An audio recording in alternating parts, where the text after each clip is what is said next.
Señor rector, señor decano, señora vicedecana, autoridades nacionales, extranjeras, señoras y señores, muy buenas tardes y muchas gracias por su presencia. Antes de empezar, les ruego a cada uno de ustedes de por favor silenciar su teléfono. Muchas gracias. Daremos inicio entonces a la ceremonia de la presentación del Anuario de Derechos Humanos 2016. En la testera está con nosotros el rector de la Universidad de Chile, don Ennio Vivaldi, el decano de la Facultad de Derecho de la Universidad de Chile, el profesor Davor Harasic-Jaksic, quien preside esta ceremonia, la directora subrogante del Centro de Derechos Humanos de la Facultad de Derecho de la Universidad de Chile, la profesora doctora Mirna Villegas Díaz, la presidenta de la Agrupación de Familiares de Juzgados Políticos, la señora Alicia Lira Matus, quien será una de las presentadoras del anuario, el director del Instituto Nacional de Derechos Humanos, don Branislav Marelich Rokov, quien también nos acompaña para presentar el anuario, y la editora del Anuario de Derechos Humanos 2016, la profesora Rita Lagues. Señoras y señores, en primer lugar se dirigirá a ustedes el señor decano de la Facultad de Derecho.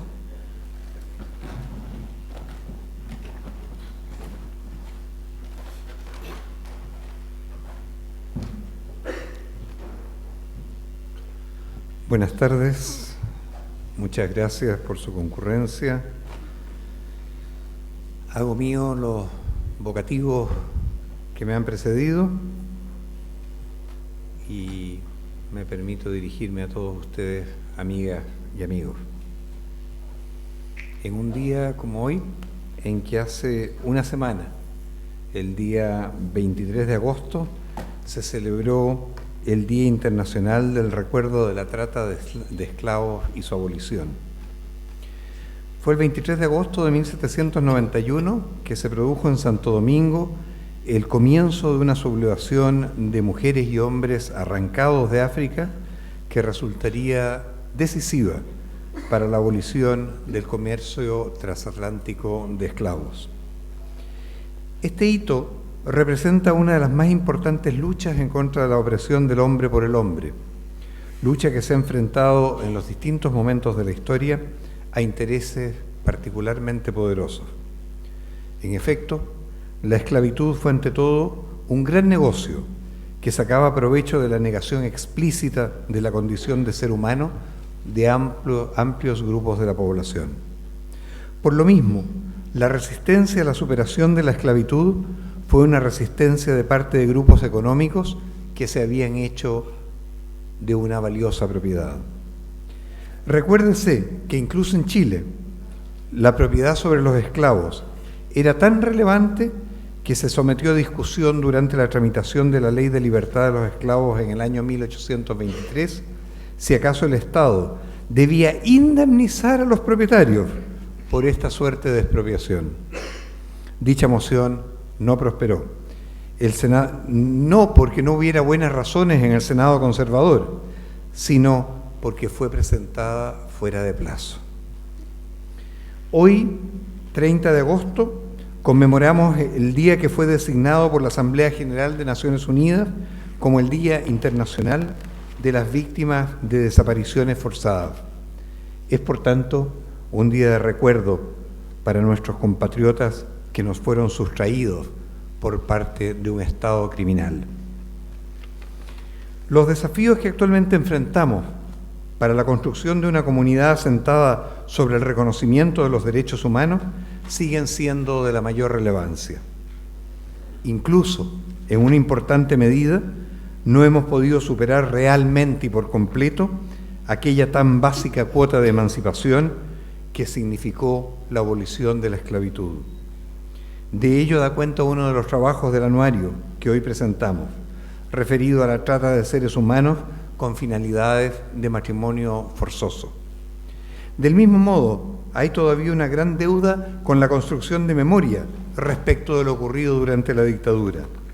Esta es también una temática que esta versión del anuario se ocupa de abordar. La 12ª edición del Anuario de Derechos Humanos del Centro de Derechos Humanos de nuestra facultad, que dicho sea de paso, es un orgullo para esta facultad, nos invita a pensar nuevamente acerca del potencial emancipatorio de los derechos humanos, volviendo sobre las heridas del pasado en nuestro país y tematizando situaciones actuales que atentan contra la vigencia de los derechos humanos dentro y fuera de nuestras fronteras. Este anuario nos invita así a reflexionar sobre el rol que deben ocupar los derechos humanos en la comunidad internacional y en nuestras comunidades políticas concretas. ¿Cuál es la lectura democrática que debemos hacer de ellos? La relevancia de los derechos humanos para un pueblo que piensa darse a sí mismo un nuevo orden constitutivo de derechos, siendo consciente de su historia y construyendo memoria para así mirar hacia el futuro. Hay heridas que siguen abiertas entre nosotros. Mucho tiempo pasó para que los crímenes de la dictadura cívico-militar fueran siquiera investigados por la justicia. Esto nos lo recuerda Nelson Caucoto, incansable luchador por los derechos humanos en nuestro país y formador de tantos abogados de derechos humanos durante los años que estuvo a cargo de la Oficina Especializada en Derechos Humanos de la Corporación de Asistencia Judicial. Nuestro más sentido homenaje a Nelson. Conocimos siempre su compromiso y su entrega. En la entrevista que aparece en el anuario de este año, Caucoto nos recuerda que en Chile no hubo justicia, sino hasta el año 1997, año hasta el que tuvieron plena operatividad los blindajes jurídicos de la dictadura que buscaban impedir el juzgamiento de sus agentes. A partir de entonces, cambios en los criterios jurisprudenciales han permitido la investigación, juicio y castigo a numerosos responsables de graves violaciones a los derechos humanos. Con notable esfuerzo, defensoras, así como un grupo de agrupaciones de víctimas y familiares, muchos de los cuales reconocemos en esta audiencia, trabajan día a día en nuestro país para que se siga haciendo justicia. Pero lo cierto es que para la construcción de un Chile democrático, uno que seguimos construyendo, junto con la importante y necesaria labor de identificar a los responsables de los crímenes cometidos contra las víctimas de la dictadura, se requiere también de una superación política de aquellos, los años más oscuros de nuestra historia. Esta reflexión la abre con especial lucidez el artículo de Juan Pablo Mañalich, advirtiendo la insuficiencia del que podríamos llamar el, comillas, camino jurídico para la superación política del pasado marcado por el terror. Este autor nos llama a reivindicar una idea de los derechos humanos que los entiende no solo en su dimensión jurídica, sino también en su dimensión política, como horizonte de sentido en referencia al que, comillas, los individuos aislados pueden concebirse y afirmarse a sí mismos como una comunidad de hombres y mujeres libres e iguales. Cierro comillas. La superación política del terror estatal supone entonces no solo llevar adelante causas judiciales para casos individuales, sino ante todo vincular el padecimiento individual de las víctimas al padecimiento de un pueblo en su conjunto, que debe construir una memoria colectiva para así poder mirar al futuro. En este proceso debe entenderse la necesidad de dar publicidad a los registros de memoria experiencial de las víctimas que dieron sustento al informe Walech, como lo sostiene el artículo del profesor Mañalich y como lo han sostenido también numerosos defensores y organizaciones de derechos humanos. Como pueblo de Chile, como pueblo que sigue caminando hacia su emancipación política, debemos mirarnos a nosotros mismos, con nuestras cicatrices y heridas todavía abiertas, las de ayer y las de hoy, para poder mirar hacia adelante. Haciendo justicia y construyendo memoria, seremos capaces de deshacernos de los legados antidemocráticos que aún nos rodean y pensar en una república donde unos y otros nos reconozcamos, verdaderamente como parte de una misma comunidad, como sujetos políticamente autónomos, libres e iguales. El anuario nos ayuda a realizar este ejercicio, el ejercicio de mirar las heridas del pasado y los desafíos del presente como parte de un proceso continuo. Junto con necesarias reflexiones en torno a la memoria, encontramos aquí agudas revisiones de temas que son de la mayor actualidad, tanto desde el punto de vista nacional como desde el punto de vista comparado. Así, hay trabajos que abordan la situación de los refugiados, el terrorismo y el contraterrorismo analizado desde distintas perspectivas, la concentración de los medios de comunicación, el delito de espionaje informático y la tensión que se genera con el derecho a la intimidad. La jurisprudencia reciente de la Corte Interamericana de Derechos Humanos en materia de derechos económicos, sociales y culturales, una revisión crítica muy minuciosa y me permito además calificar de acertada de una reciente sentencia de nuestra Corte Suprema que da aplicación al principio de la jurisdicción universal. La preocupante situación de criminalización de radios comunitarias, el derecho a huelga en la jurisprudencia reciente de nuestros tribunales, los derechos de personas mayores y los problemas de derechos humanos que vienen de la mano de grandes acuerdos regionales de libre comercio. Con la presentación de esta nueva edición de su anuario, el Centro de Derechos Humanos nos demuestra, una vez más, la rigurosidad con que asume su labor, enmarcada en la misión de nuestra facultad y de nuestra universidad, esto es, la de contribuir al país con la producción de conocimiento de cara a los tiempos que corren y las problemáticas y preguntas que nos plantea el medio en que nos encontramos insertos. Agradecemos profundamente el trabajo de todas y todos quienes están detrás de este esfuerzo editorial, así como a los autores que han participado en esta convocatoria. De algún modo, las grandes declaraciones de derechos humanos constituyen un gran acto performativo que busca cambiar al mundo al declararlo cambiado. Fijando un horizonte común, nuestro tránsito hacia su realización nos va definiendo como comunidad. Cualquier intento de acercarnos hacia ese horizonte requiere avanzar, construyendo memoria y pensando constantemente en nuestro futuro. El trabajo que hoy se presenta es un notable esfuerzo en dicha dirección. Esto nos llena de orgullo y nos mueve a entregar las más sinceras felicitaciones. Muchas gracias.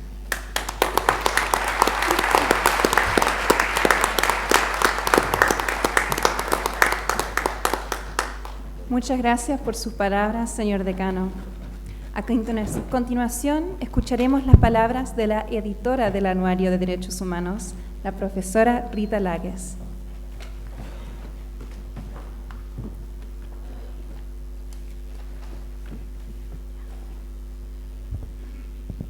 Muy buenas tardes, señor rector, señor decano, señora vicedecana, señora directora de la Escuela de Posgrado, señora directora en subrogancia del Centro de Derechos Humanos, demás autoridades académicas y nacionales, profesores, estudiantes, señoras y señores. Me gustaría empezar por agradecer vuestra presencia en la que es la más perdurable de las actividades de extensión de nuestro Centro de Derechos Humanos y mediante la cual entregamos a la comunidad académica y a la sociedad civil el trabajo de consagrados académicos y jóvenes investigadores nacionales y extranjeros. Aprovecho también la ocasión para agradecer muy especialmente a mis estimadas compañeras y ayudantes del Centro de Derechos Humanos, con quien trabajé en el último año, por su ayuda y compromiso en la edición del anuario que ahora les colocamos a vuestra disposición.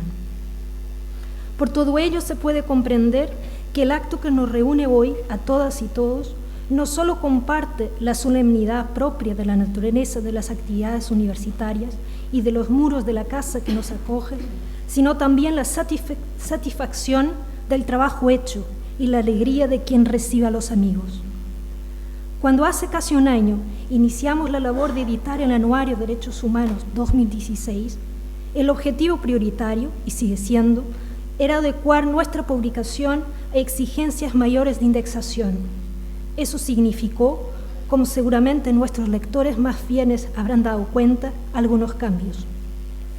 Así, hemos mejorado las versiones electrónica e impresa del anuario con la introducción de normas éticas y derechos autorales, lista actualizada de evaluadores de cada edición.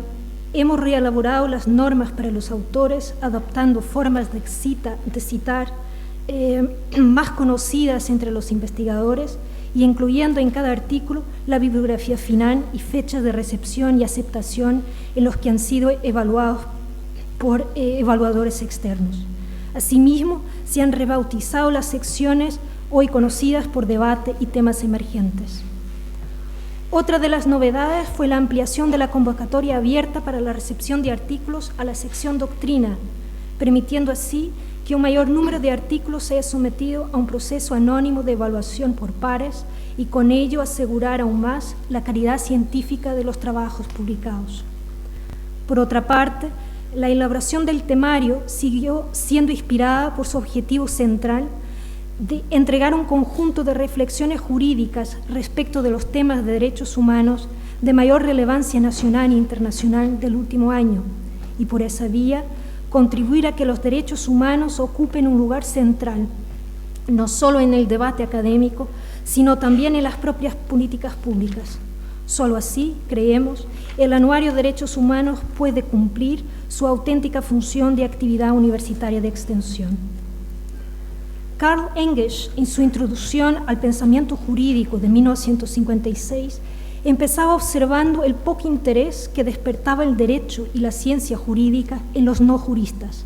No obstante que todos, juristas o no, vivamos bajo la égide del derecho y seamos continuamente afectados y dirigidos por él. Ante tal constatación, que lo llevó a cuestionar qué podíamos nosotros, los juristas, hacer para que el derecho cautivara el mismo interés que las demás ciencias del espíritu y de la cultura, contestó que debíamos empezar por familiarizar al no jurista con la naturaleza y el modo de ser de su pensamiento. Si se me permite la falta de modestia, la existencia del Anuario de Derechos Humanos, concebido como una compilación de derechos jurídicos de múltiples autores, no excesivamente largos y sobre temas de actual discusión, es también un reflejo de ese intento por aproximar el derecho a todas las personas, contribuyendo así a enseñar el potencial de la ciencia del derecho de contestar a las preguntas fundamentales, es decir, a las preguntas que se ubiquen en la raíz de nuestras instituciones y prácticas jurídicas y sociales. Como podrán intuir, durante el camino iniciado hace casi un año, hubo aciertos y también algunos pasos en falso, pero, como nos recuerda Zygmunt Bauman, no encontrar la solución acertada y sentirnos frustrados por la que se ha ensayado no nos moverá a abandonar la búsqueda, sino a seguir intentándolo. Siendo humanos, no podemos ni cumplir la esperanza ni dejar de esperar. Muchas gracias.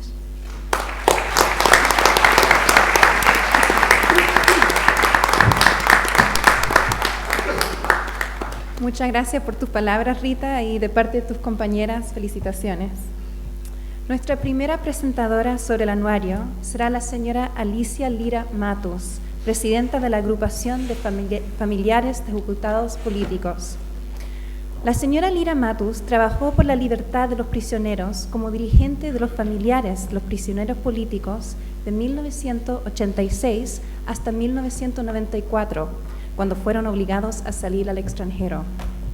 Ella fue elegida como presidenta de la Agrupación de Familiares de Ejecutados Políticos en 1988. En este papel, ella ha representado la agrupación en instancias internacionales, como el Tribunal Antifascista de la Mujer Chilena en Estocolmo, y ha sido integrante de la Asamblea Nacional por los Derechos Humanos, de la Comisión Ética contra la Tortura y del Observatorio por el Cierre de la Escuela de las Américas. Agradecemos particularmente su presencia con nosotros hoy, en el Día Internacional de las Víctimas de Desaparición Forzada. Gracias.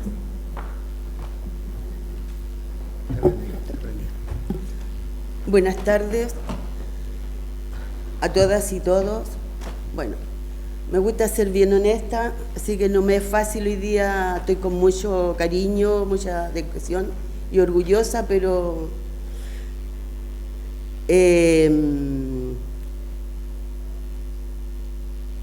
ya, voy a hacerlo.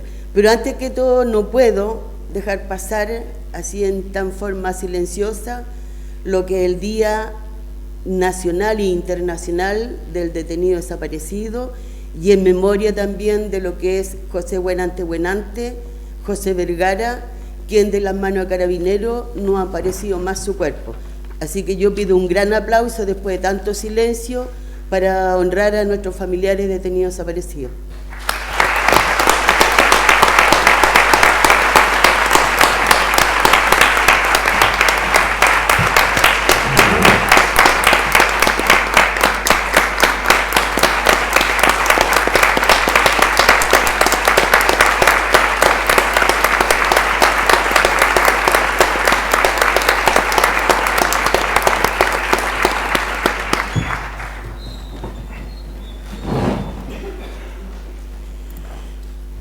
Primero que todo, quiero felicitar la edición del anuario de este año, porque realmente por sus contenidos tan vigentes, tan presentes en la mayoría de los chilenos, también de los pueblos extranjeros, y también muy fácil para entenderlo, leerlo, va a ser un libro jurídico.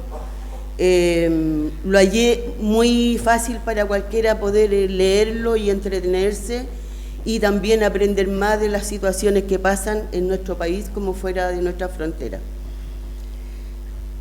Primero yo parto con una pequeña, lo que es los refugiados, moneda de cambio, que tiene que ver con lo que nosotros hemos visto a través de la noticia, a través de los diarios, y que nos estremece la situación de los refugiados, sobre todo en esta época.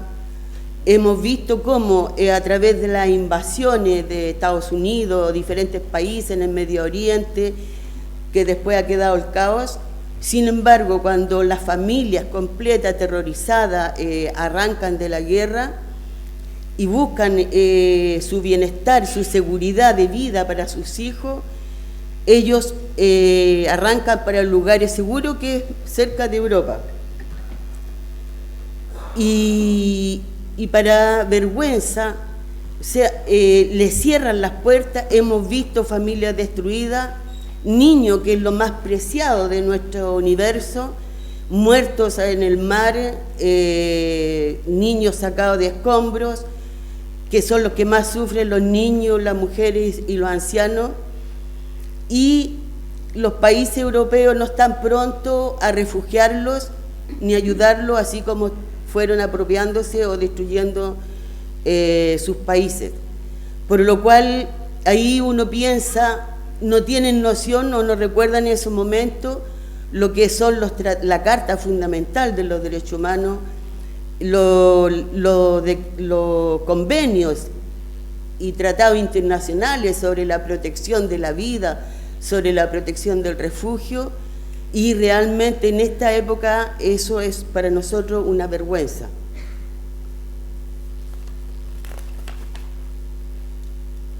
Sobre el caso de una demanda, que no anoté el título, pero después te lo van a leer,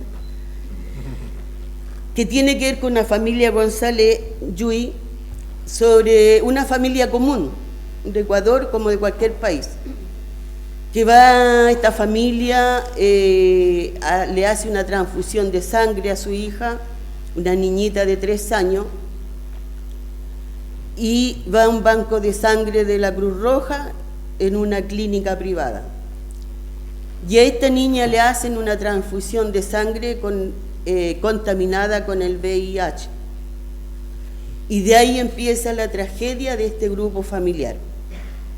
Primero, porque no hay una respuesta, una protección, una reparación por daños psicológicos, morales, económicos a esta familia. Esta familia va sufriendo como el abandono del padre. La madre es discriminada cuando sabe la situación, la echan de su trabajo. Su hijo Iván tiene que dejar la escuela para trabajar, para ayudar a la familia. Sin embargo, no hay ninguna preocupación y por ello la familia hace la demanda ante la Comisión Interamericana de Derechos Humanos. Y sin embargo la causa fue prescrita porque no pudieron ubicar al profesional que manipuló esta transfusión. Sin embargo, este drama continúa porque ya la niña Talía, que es su nombre, cumple 5 años, su madre la deja en el colegio, la inscribe, y ahí empieza nuevamente otra tragedia porque la discriminan, porque la niña no puede hacer esto, porque es una forma de sacarle a la escuela. Aquí le pasan a llevar a esta familia todos los derechos. El derecho primero a la reparación, al daño. Esto me motivó y me llega porque es el común de la familia de escasos recursos de cualquier de nuestros países. Que cualquier situación, nosotros aquí en Chile la hemos vivido. Cuando es de escasos recursos, pobre, no hay reparación, no hay atención especializada en ese sentido. A mí el caso de Talía, después de una niñita de 5 años, que empieza a darse cuenta que no puede ir a la escuela, que la discriminan con la explicación que puede cortarse con algo pulsante, que puede hacer esto. Entonces, esta situación de pobreza es lamentable y por eso se ven obligadas a recurrir a la Corte Interamericana, porque ya en su país ni a quien le correspondía reparar el daño causado a esta niña, no. Sobre la jurisdicción de protección de derechos humanos, fundamental en la justicia chilena, hay un caso que realmente yo lo hallo muy interesante, que tiene que ver con el fallo de la Corte Suprema del 18 de noviembre del 2015, donde este fallo pide a la Corte a la Comisión de Derechos Humanos de la OEA que se apersone a Caracas, Venezuela, por la preocupación que tiene en el caso de 2 presos políticos, como le podemos decir, porque están presos y porque están en huelga de hambre. Entonces, la preocupación que tiene este fallo de la Corte Suprema es por el derecho a libertad, la privación de libertad y también por la preocupación de su salud. Cuando allá existe proceso, hay poderes del Estado que funcionan, pero más lo que me llama la atención, que esta misma preocupación, nuestra Corte Suprema no demuestra una preocupación referente a lo que pasa en nuestro país, gravedad.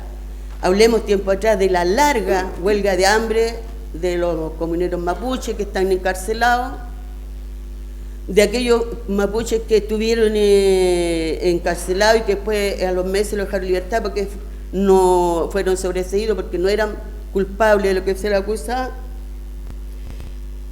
Sin embargo, esa preocupación no la tienen en nuestro país. Y yo lo que valoro de esta nota o de esta de este fallo, o lo que se menciona acá en el anuario, es la preocupación de chilenos, como dije anteriormente. Lo que el anuario deja en conocimiento del fallo errático en mencionar al autor como menciona el autor del artículo, para aquellos que no conocemos totalmente lo que es la jurisdicción universal. Por eso es muy importante también. Sobre las radios comunitarias, hay que recordar que las radios comunitarias son criminalizadas en nuestro país, pero aparte de eso son estigmatizadas y discriminadas, porque se intenta callar la situación. Por eso este artículo es muy interesante en la forma como hay tratados, convenios que tratan de proteger este medio de comunicación.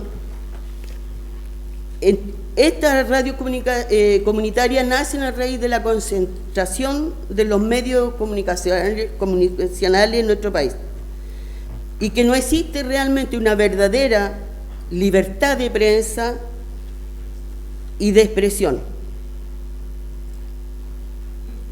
Las radios comunitarias, todos saben que son sin fines de lucro, que son un espacio que se da en las comunas, donde el habitante de esa comuna conoce su historia, tiene sus espacios culturales, sus aniversarios. O sea, la parte de las radios comunicacionales comunitarias es tan relevante porque hay noticias que jamás se visibilizan de lo que pasa en el común de las poblaciones o las comunas, y tienen su medio propio y que ellos mismos mantienen.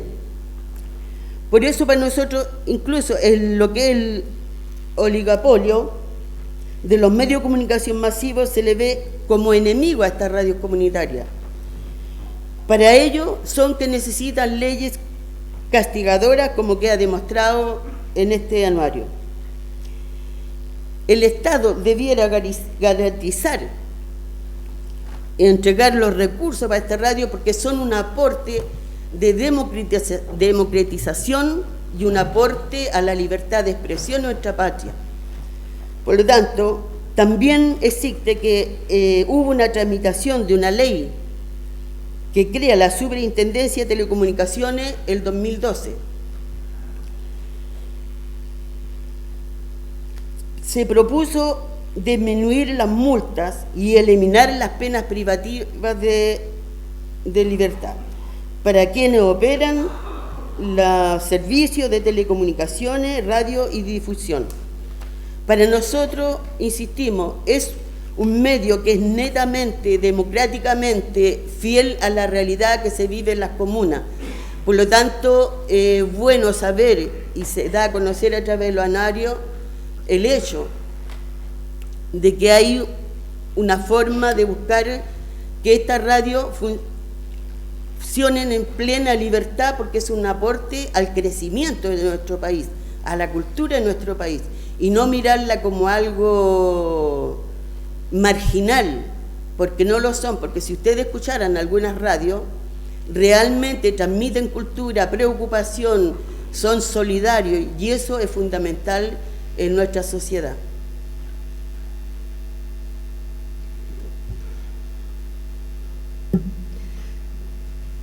Sobre el terror, siempre he dicho lo que vivimos la dictadura cívico-militar, que resistimos la dictadura cívico-militar, los adultos que participaron, pero hay una deuda con aquellos que fueron niños en la dictadura cívico-militar, cuando vivieron un terror imprescriptible, cuando hablamos de los allanamientos en nuestras poblaciones. Ver nuestras poblaciones rodeadas de militares que ingresaban a la fuerza a nuestras casas. ¿Quién explica el horror, el terror que sentían esos niños?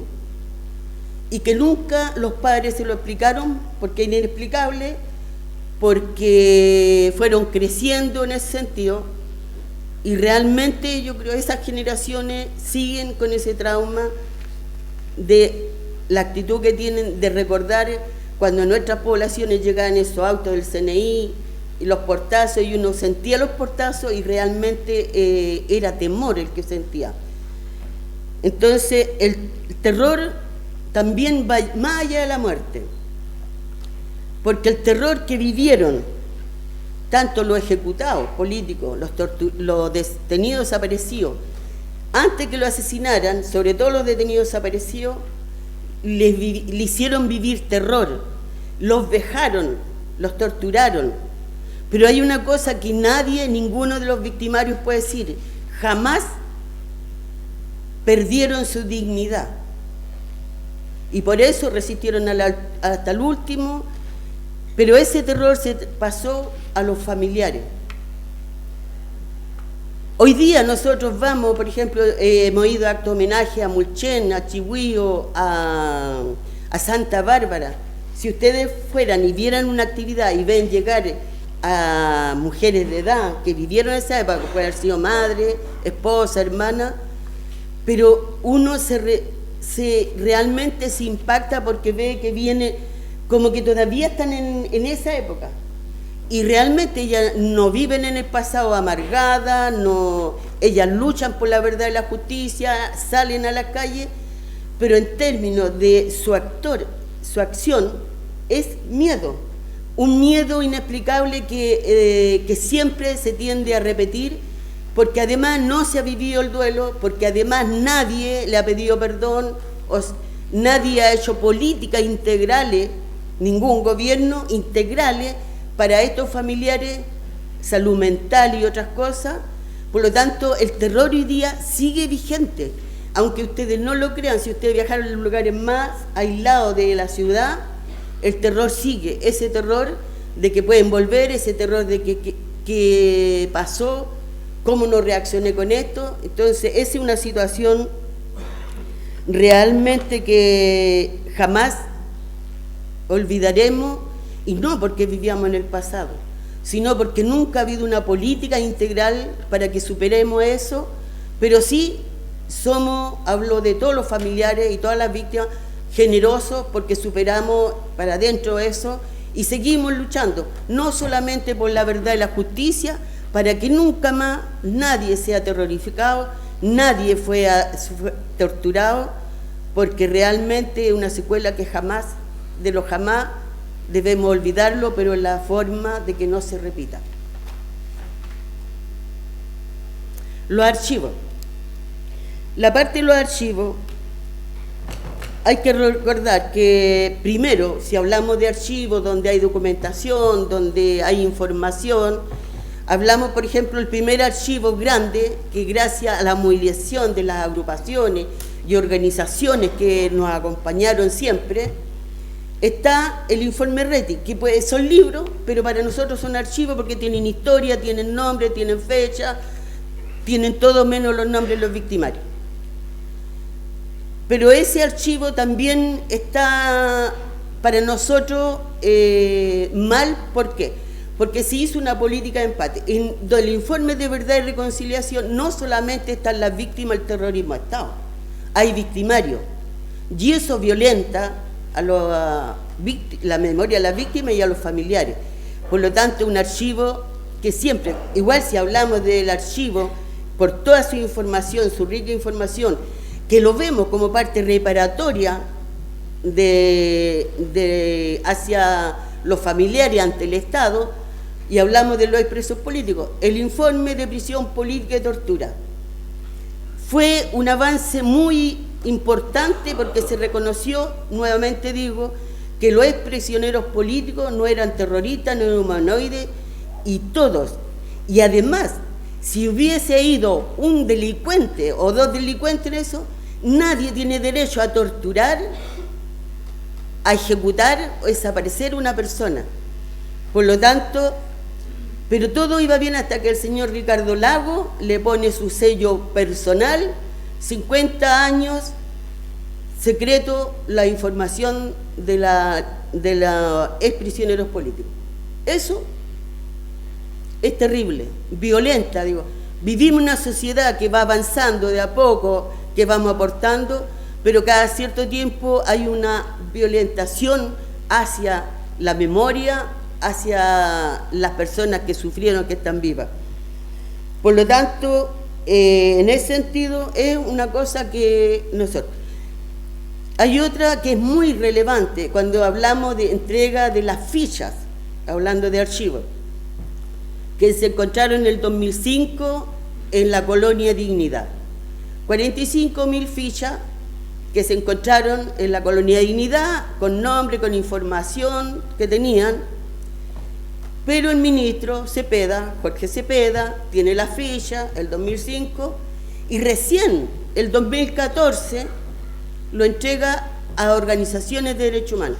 El 2014, cuando con esas fichas se pudo, con lo poco que le dejaron, haber aportado a las causas que está investigando los ministros de violaciones a derechos humanos. Pero también, como siempre lo han hecho, como los tratan como fuéramos niños, esas fichas fueron censuradas. Están igual como la desclasificación que hizo el gobierno estadounidense, es lo mismo. dejan lo que se supone que ellos creen que nos interesa a nosotros, pero ellos no saben lo que les interesa a nosotros, por lo tanto borra justamente lo que nos interesa a nosotros, y no para el personal, sino que para ver las causas que se llevan en el Poder Judicial, para avanzar en las causas, y no estemos a 26 años de democracia, aún con más de 1000 causas abiertas, y que más.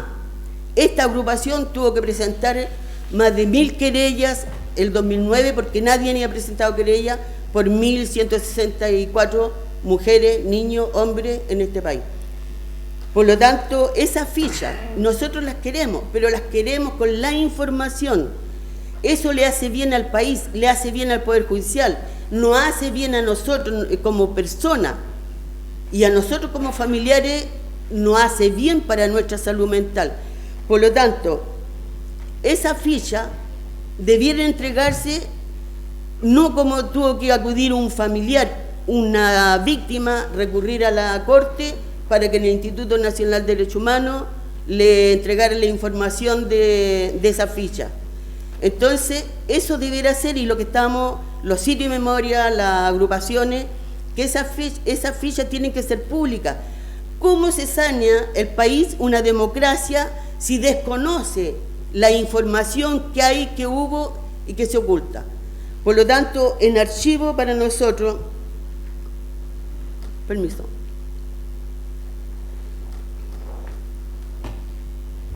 para nosotros es muy relevante, por lo cual vamos a insistir.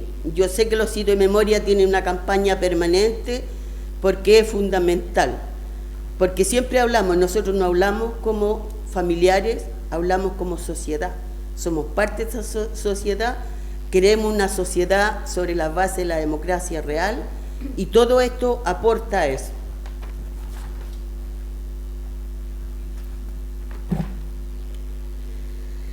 Sobre la memoria. Para nosotros la memoria es fundamental, mantenerla, difundirla, cuidarla. No la memoria de mi familiar, de mi compañero, sino que la memoria colectiva, esa memoria histórica que es fundamental tenerla en nuestro país, en nuestro pueblo, una forma para que los hechos jamás se vuelvan a repetir. Y la memoria para nosotros es fundamental porque es recordar no solo la muerte de nuestros familiares. La memoria tiene que ver con la vida, tiene que ver con la esperanza, tiene que ver con el amor que sentimos en nuestros familiares. La memoria es parte de nosotros, ellos están con nosotros en forma permanente, en los recuerdos, en las plazas, en las movilizaciones, por lo cual la memoria tiene que ver con todas las víctimas del terrorismo, pero también con los sobrevivientes del terrorismo. Y por eso para nosotros la memoria es fundamental, la memoria histórica, esa memoria colectiva que me importa a mí, te importa a ti, le importa a todos, porque eso engrandece el país y eso permite que las generaciones venideras sepan que esta memoria no es una memoria de dolor, de recriminación, no, es una memoria amorosa, pero también una memoria con fortaleza, con fuerza, de que se tiene que mantener, porque no todos fueron víctimas. Hay muchos que fueron héroes, heroínas, que lucharon resistiendo a la dictadura y sufrieron las consecuencias de la peor forma, la tortura. Por lo tanto, esa es parte de la memoria. Para nosotros la memoria es que los victimarios realmente paguen su culpa, pero más importante, tiene que ver la memoria con que hay una política del gobierno, que la memoria tiene que ver que se retiren los retratos de los victimarios de todos los lugares de las Fuerzas Armadas.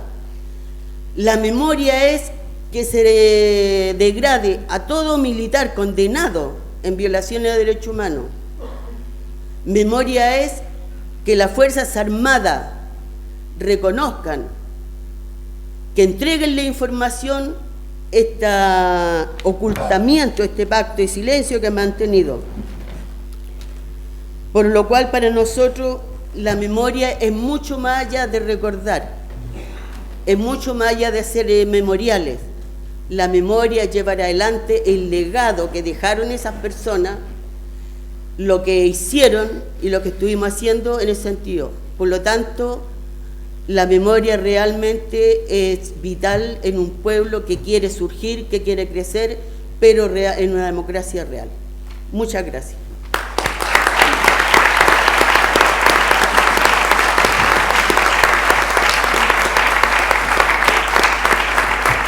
Muchas gracias. Muchas gracias, señora Lira. Nuestro segundo presentador será el señor Branislav Maralich Rokov, director del Instituto Nacional de Derechos Humanos. Señor Maralich Rokov es licenciado en Ciencias Jurídicas de la Universidad de Chile, con un diplomado en rendición de cuentas de las policías, realizado en el Instituto de Asuntos Públicos de la Universidad de Chile.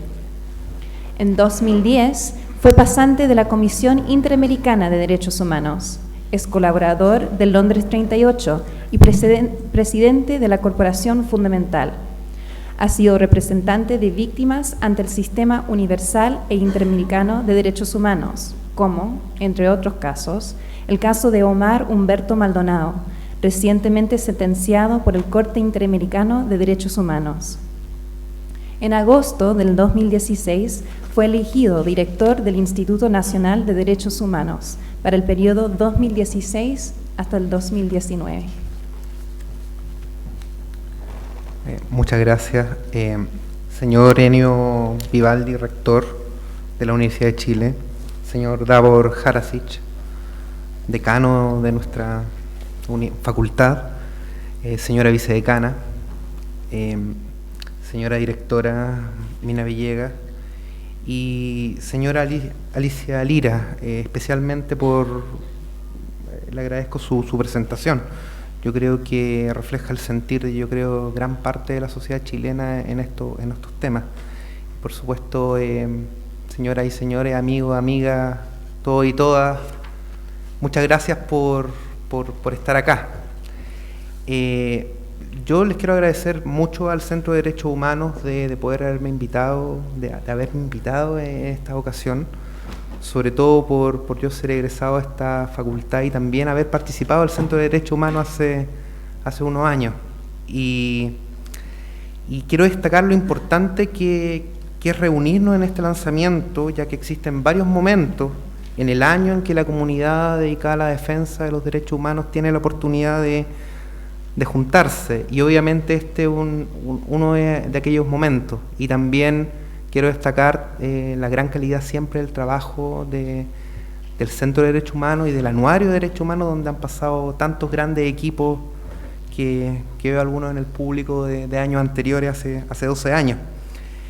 En esta oportunidad, yo presentando también el anuario, quiero centrarme en un tema que creo que es un tema que, a pesar de 26 años, luego de terminada la dictadura, es un tema muy importante, que es el derecho a la verdad. Y creo que nunca va a ser suficientemente tarde para hablar del derecho a la verdad.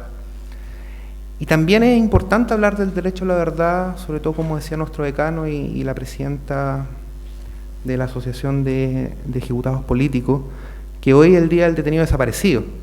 Por tanto, más importante es relevar el tema y el derecho a la verdad en las actuaciones del Estado, de todo el Estado. Chile tiene un reto de no olvidar que durante un periodo el Estado violó de manera sistemática y generalizada los derechos humanos, y ello ha marcado indeleblemente la vida y la memoria de varias generaciones de chilenos y chilenas. No solamente chilenos y chilenas que padecieron la dictadura, sino que también las generaciones que hemos tenido que vivir durante la transición. Siempre la sombra de la dictadura y lo que pasó allí marca nuestra vida. Y las demandas de la ciudadanía por mayores acciones del Estado con perspectiva de derechos humanos no pueden ni deben desplazar las deudas que tiene el Estado con los familiares y sobrevivientes de la grave violación a los derechos humanos. El Estado tiene la obligación de asumir sus obligaciones en materia de derechos humanos de manera completa, orientando su actuación siempre a la protección y promoción de los derechos humanos de todos y todas.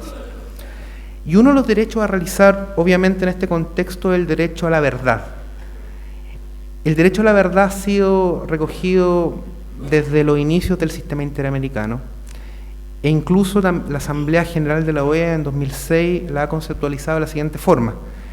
El derecho a la verdad asiste a las víctimas de violaciones manifiestas a los derechos humanos y violaciones graves al derecho internacional humanitario, así como a sus familias y a la sociedad en su conjunto, de conocer la verdad sobre tales violaciones de la manera más completa posible, en particular la identidad de los autores y las causas, los hechos y las circunstancias en que se produjeron.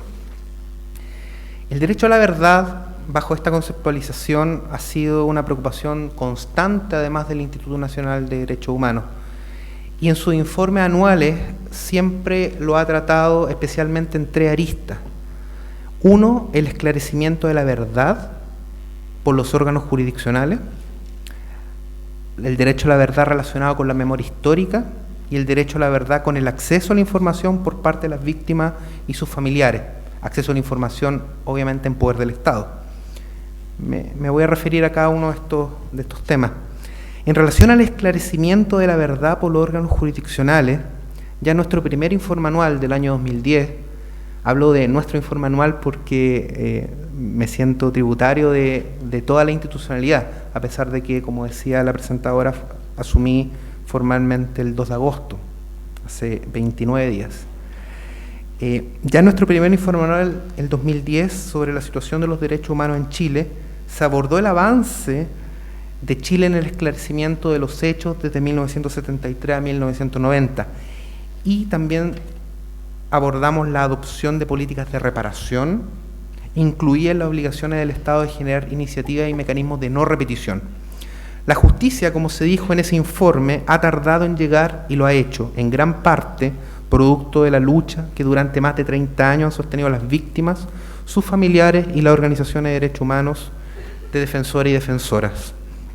En efecto, desde un Estado que en una primera instancia avaló la comisión de crímenes y luego, coetáneamente, avaló la impunidad, los tribunales de justicia han cumplido gradualmente con su obligación de investigar, juzgar y sancionar a los responsables por las violaciones cometidas en el pasado. Al respecto, recientemente uno puede destacar 2 hitos en esta evolución de la obligación de investigar, juzgar y sancionar. Primero, desde el año 2010, la Sala Penal de la Corte Suprema en los casos de violaciones a los derechos humanos dejó de aplicar la prescripción o la amnistía, el año 2010.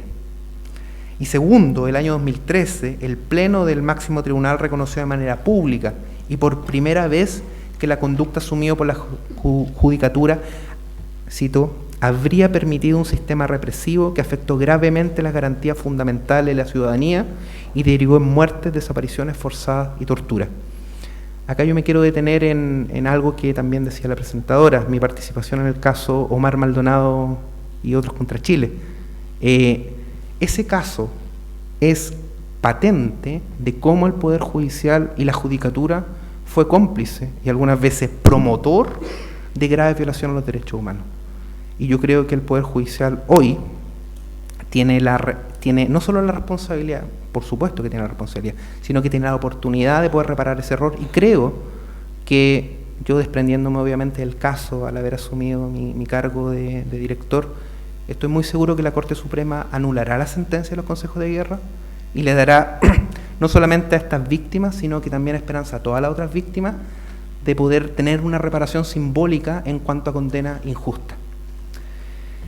Volviendo a mi presentación, el informe anual también del año 2011, abordando también el derecho a la verdad, se hizo hincapié en 2 aspectos de los cuales se ha insistido permanentemente en los informes posteriores. Uno, que las víctimas tienen derecho a conocer la verdad, las circunstancias de comisión de los delitos, incluidos sus autores. Y segundo, que este derecho no es una invención del Instituto Nacional de Derechos Humanos ni de las víctimas, sino que tiene un asidero jurisprudencial desde el primer caso de la Corte Interamericana de Derechos Humanos, el caso Velázquez Rodríguez en 1988. En una segunda línea, el derecho a la verdad ha sido tocado por el Instituto en relación a la memoria histórica, que también en todos los informes anuales el Instituto ha enfatizado la importancia del proceso de registro de una historia escondida, una memoria silenciada, así como su develación pública, porque esta develación pública de una historia no conocida permite construir un consenso ético básico de repudio a dichas violaciones, destacando también el Instituto cómo las comisiones de verdad en su informe han cumplido en diferentes partes del mundo y en Chile un rol central en la construcción de una verdad oficial incuestionable y mínima, acompañando y muchas veces abriendo paso lentamente a procesos de justicia y reparación. Las comisiones de verdad, nuestras dos comisiones de verdad, 1990 y 2004, constituyen una verdad en un momento determinado, pero obviamente esa verdad nunca va a ser la verdad máxima, sino que una verdad y un piso para donde empezar a construir más verdad. Y hoy podríamos analizar lo que fue Rettig o lo que fue Valech y podríamos compararlo con los hallazgos que hoy tenemos y por supuesto hoy hay más verdad. El año 2013, con ocasión de la conmemoración de los 40 años del golpe, el Consejo del Instituto declaró, y cito, «Solo la preservación y circulación de la memoria sobre las graves y sistemáticas violaciones a los derechos humanos puede garantizar que nunca más en Chile vuelva a imponerse la intolerancia y la fuerza». Un tercer aspecto del derecho a la verdad tocado por el Instituto es el acceso a la información de víctimas y familiares, y creo que este es un punto bastante central. El Instituto, como indicó en su informe anual del 2014, sostuvo que el acceso a la información es relevante también para el ejercicio del derecho a la verdad. Y al respecto ahí también nosotros tenemos que destacar lo que ha dicho la Corte Interamericana de Derechos Humanos, que voy a citar una cita del caso Mirna Mac, que sentó un criterio muy importante, que dice que en caso de violaciones de derechos humanos, las autoridades estatales no se pueden amparar en mecanismos como el secreto de Estado o la confidencialidad de la información o en razones de interés público o seguridad nacional, para dejar de aportar la información requerida por las autoridades judiciales o administrativas encargadas de la investigación de un proceso pendiente. También en el caso Gómez Lund, también lo cito, toda persona, incluyendo los familiares de las víctimas de graves violaciones a derechos humanos, tiene el derecho a conocer la verdad. En casos de violaciones de derechos humanos, las autoridades estatales no se pueden amparar en mecanismos como el secreto de Estado o la confidencialidad de la información, o en razones de interés público o seguridad nacional, para dejar de aportar la información requerida por las autoridades judiciales o administrativas encargadas de la investigación o procesos pendientes. Me tomé el permiso de citar estos dos párrafos completos para entrar a un tema más complejo, que obviamente podríamos sostener hoy que el derecho a la verdad no se encuentra obviamente plenamente satisfecho por estas tres líneas que le acabo de decir y que el Instituto ha abordado. Y una de las barreras a la realización de este derecho es justamente, entre otras, el secreto de los 50 años de Valech. El levantamiento de esa prohibición depende, por supuesto, exclusivamente de un cambio normativo y debe ser impulsado por el Poder Legislativo y el Poder Ejecutivo. Sin embargo, a pesar de esa prohibición en Valech 1, el Instituto, dentro de la legalidad vigente, ha entregado información sobre Valech 2 a los ministros en visitas que se lo han requerido. Y el Instituto también ha requerido y ha entregado la información a los titulares de Valech 1, también que la han requerido. Pero la ciudadanía y la realización del derecho a la verdad exige al Estado que avance y cree un mecanismo que regule el acceso a estos documentos. Resguardar la privacidad es una preocupación que, por cierto, debe existir, pero también se debe ponderar la necesidad de avanzar en este derecho y, en el fondo, permitir a víctimas y familiares avanzar en el esclarecimiento de las circunstancias de la comisión de graves delitos. En este punto yo quiero reiterar algo, para que quede muy claro. Es la ley la que establece y que permite un acceso a los documentos de los titulares de las víctimas que entregaron la información a la comisión. Y eso se puede ejercer sin un recurso jurisdiccional y obviamente eso será así. El Instituto entregará a los titulares que requieran la información en cumplimiento de la ley.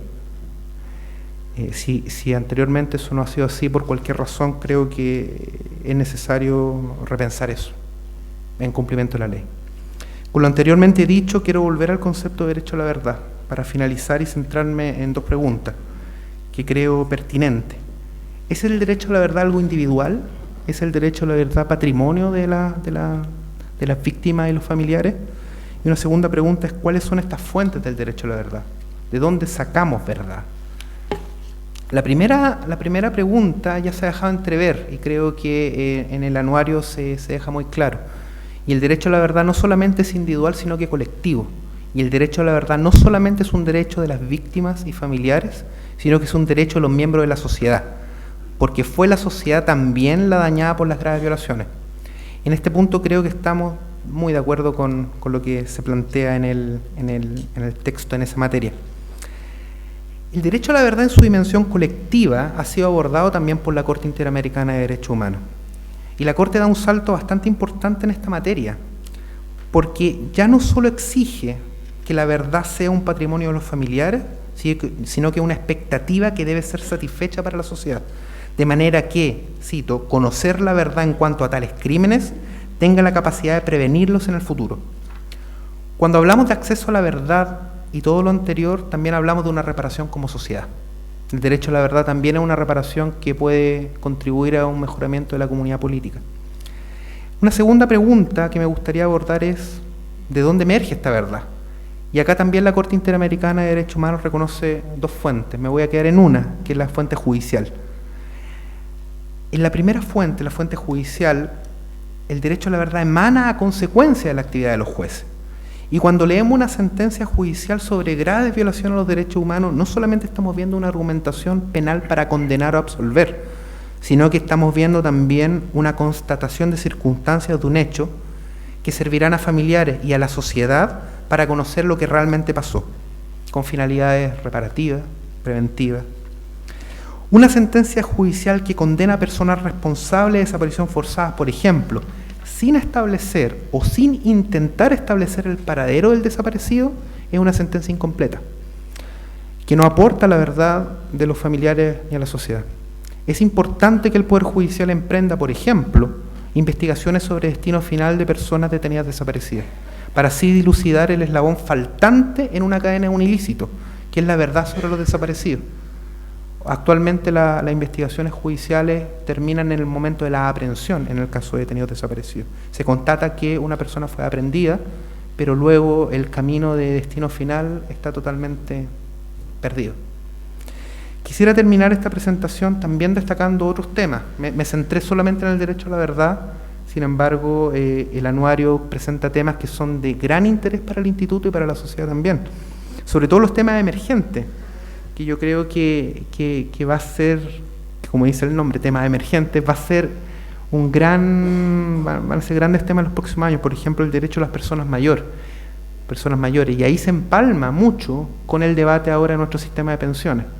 O sea, también se puede pensar la reforma a la AFP desde el punto de vista de los derechos de las personas mayores.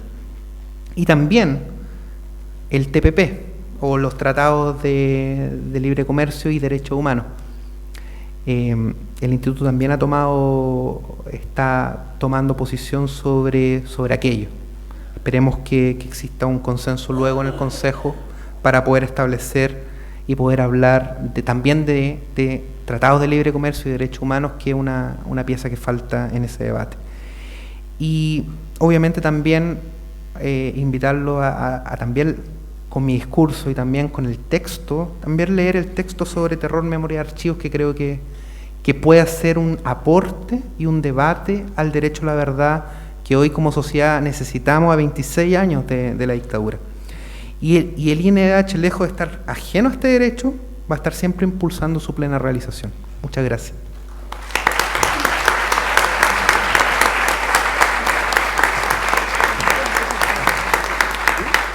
Muchas gracias, señor Marilich.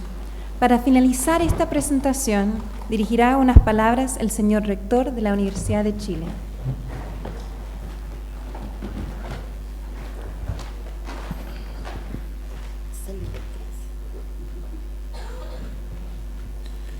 Muchas gracias.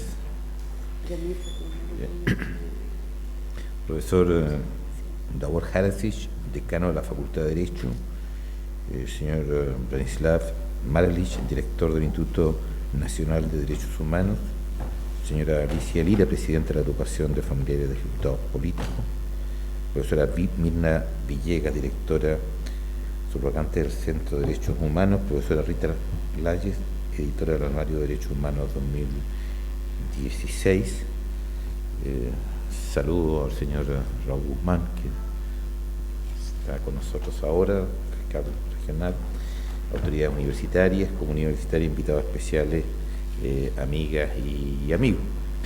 Es un momento muy emocionante, un momento quizás de sentir un legítimo orgullo como universidad de estar presente, de hacer posible un gesto como este, un testimonio como este, un objeto con vocación de presente y futuro, como es este anuario de derechos humanos que hoy día reafirma nuestro compromiso con una sociedad en que los abusos sean detectados, denunciados, castigados y algún día definitivamente evitados y erradicados. Me siento muy orgulloso de que esta facultad, tal como lo ha venido haciendo notablemente estos últimos meses con respecto al debate sobre constitución en Chile, sobre la nueva constitución, siga llevando el estandarte en materia de derechos humanos. Y muchas veces se me viene a la mente, hay un verso muy lindo del hondero entusiasta de Neruda que dice: estas palabras que me salen ardiendo y que nadie diría si yo no las dijera. Y uno piensa mucho en la Universidad de Chile como aquella institución que hace y dice cosas que a lo mejor de no estar esta institución en su naturaleza, en su sentido, o sea, si algún día nos desnaturalizaran o perdiéramos el sentido de Universidad de Chile, tampoco podríamos hacerlo y estuviéramos presentes para esto. Pero parto por confesar que en esta circunstancia un poco a uno no le es fácil hablar desde el orgullo, desde mostrar, porque a mí, yo creo que a muchos de ustedes nos apabulla ya el enfrentar estas situaciones, el tener a los familiares de los detenidos desaparecidos, de los ejecutados políticos, porque es algo que a uno sencillamente lo sobrepasa en su capacidad, casi va más allá de la capacidad, no digo de comprensión, que obviamente no es posible comprenderlo, pero uno que vive, o sea, no necesita invocar el hecho de haber tenido que acompañar muchas veces a gente que tenía que vivir un estado terminal de sus pacientes, lo que para un ser humano significa perder un familiar, ¿ya? Y que eso ocurra por una circunstancia voluntaria de gente que se lo propone con un objetivo enfermo, digamos, y que eso sea una realidad y que se pierda un familiar por una acción premeditada, con una justificación inaceptable, creo que algo que a uno le llega al corazón de una manera que uno entiende que es simplemente inefable, que no hay forma en la cual uno realmente puede expresar lo que eso significa para los demás seres humanos. Y es por eso que hay un esfuerzo, y ese es el sentido también, como muy bien lo decía la señora Alicia, de mantener una conciencia colectiva que, como decía, idealmente impida que esto vuelva a ocurrir.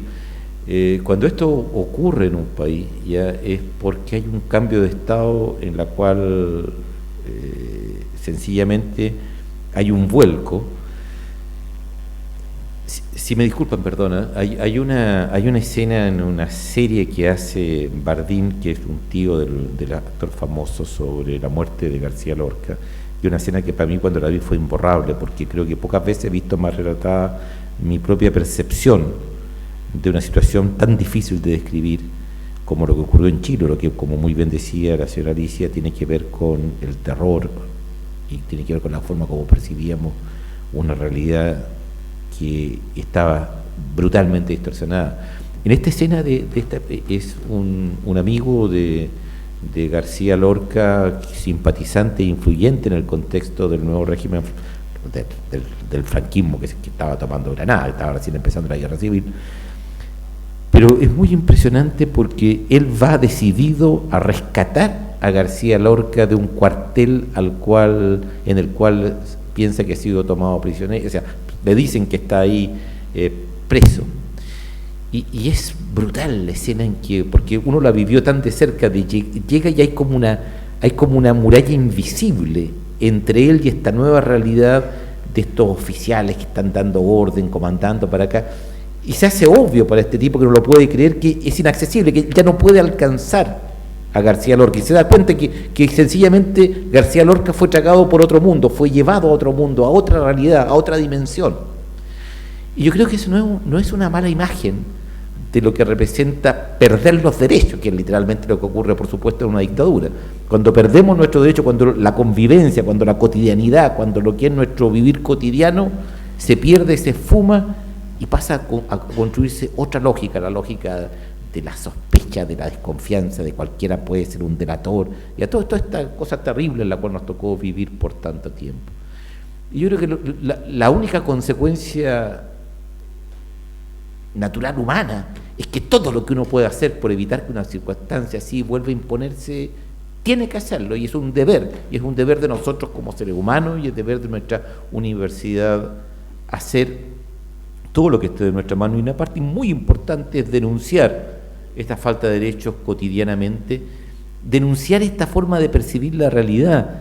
Davor, el decano, lo decía muy bien, me parecía extraordinariamente pertinente este vínculo con el mundo de lo que alguna vez fue la esclavitud. Les recomiendo, si tienen oportunidad, de encontrar un libro muy fascinante de un gran escritor, un biólogo, profesor de Harvard, Stephen Jay Gould, ¿ya? Y él tiene un libro que se llama La malmedición del hombre, en inglés The Mismeasurement of Man, la malmedición del hombre. Y ahí él dice que es fascinante cómo durante la esclavitud los libros supuestamente científicos daban datos factuales, por ejemplo, sobre cosas absolutamente falsas factuales, como que el cráneo de los negros se parecía a los cráneos subhumanos más que al cráneo del hombre blanco, que es una cosa absolutamente falsa, ¿ya? Sobre tamaños de cerebro, ¿ya? Un par de cosas también, digamos, con respecto a las causas que probablemente le darían una indignación más que justificada, digamos, a la causa de la igualdad de género. Son increíbles cómo se planteaban. Aquí ya no estamos hablando como interpretación, sino como datos, falsedades totales. Y esas falsedades, yo creo que esto es infinitamente más relevante en el mundo de ustedes, ¿ya? Esas falsedades son una forma de entender la realidad que lo único que persigue es ser funcional a una justificación de un estado de cosas que es sencillamente brutalmente errado, brutalmente carente de una ética, una moral que lo sostenga, pero que en un momento histórico es mantenido y es sostenido. Quienes vivimos la dictadura no necesitamos que nadie nos dé una explicación sobre esto, pero quienes queremos que nuestros hijos nunca vivan una dictadura, que nuestros nietos nunca vivan una dictadura, tenemos que entender que hay una proclividad a asumir valores o a defender valores que de alguna manera van a dar paso o van a facilitar estas atrocidades que nadie quisiera que se repitan. Y yo creo que eso es una lucha continua y cotidiana, en última instancia, quizás también de la razón vinculada al mejor afecto. Y esa lucha por la razón, por imponer una racionalidad en una sociedad, es una cosa que se da cotidianamente. Se da, por ejemplo, cuando estemos discutiendo la reforma universitaria, se da cuando discutamos cualquier ordenamiento social. Son cosas en las cuales ahí se expresa si somos capaces de imponer una visión racional acorde con nuestra ética y con nuestras emociones sanas, ¿ya? Y que impidamos este mal encauzamiento de los peores sentimientos y que terminan en daños sociales irreparables. Con un profundo cariño para los que están presentes y que están vinculados a víctimas de derechos humanos, quisiera con este acto tan importante y tan hermoso con que representa este testimonio que deja este anuario de una institución tan importante como este Centro de Derechos Humanos, expresar el afecto, la solidaridad y la tremenda relevancia que la Universidad de Chile da a mantener viva la discusión, la presencia, el debate en estas materias que son fundamentales para nuestra convivencia como seres humanos y como sociedad. Muchas gracias.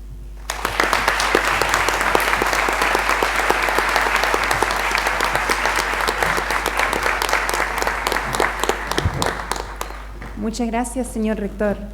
Señoras y señores, por encargo del señor decano de la directora del Centro de Derechos Humanos, agradezco a cada una y cada uno de ustedes por su presencia y los invitamos a compartir un vino de honor en el hall de la facultad. Buenas tardes y muchas gracias.